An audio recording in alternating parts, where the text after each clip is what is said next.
You're so lucky to be one up. Lucky. We'll be lucky if we're up. We got it. Oh.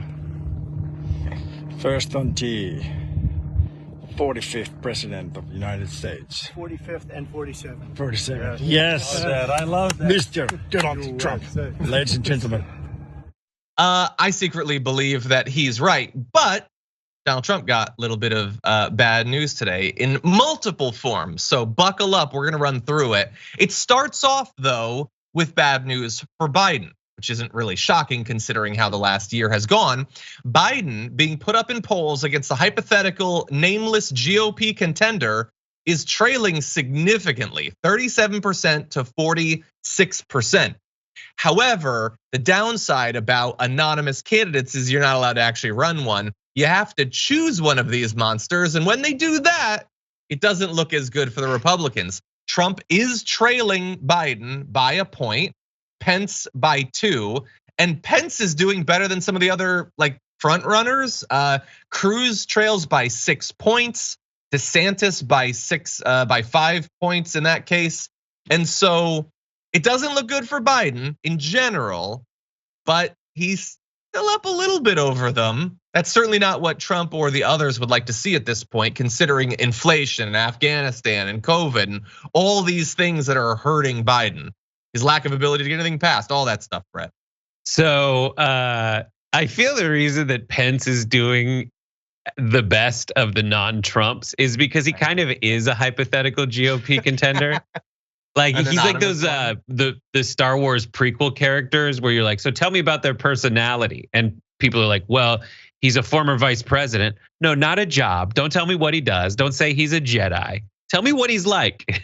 And you're like, nothing.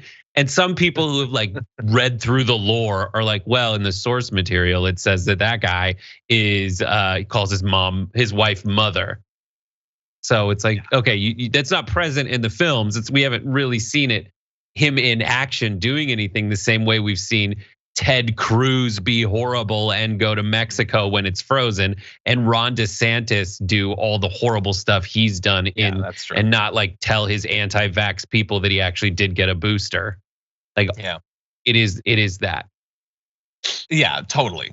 And by the way, Frank Morningtree is right to say polls don't mean anything if people can't vote. That's 100% true, and it's very far away. It's just fun, and also it doesn't look good for Trump necessarily. Now that doesn't look so bad for Trump. He's trailing Biden. He doesn't want that, but it's actually a little bit worse. Although in this case, the bad news starts with good news for Trump.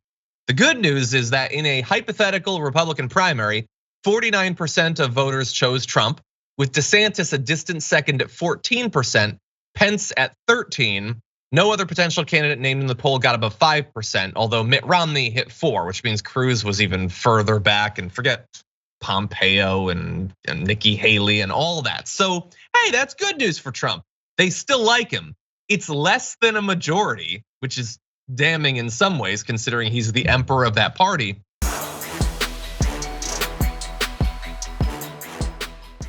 Check out the Damage Report podcast each day, wherever you get your podcasts, whether Pocket Casts or Stitcher or iTunes.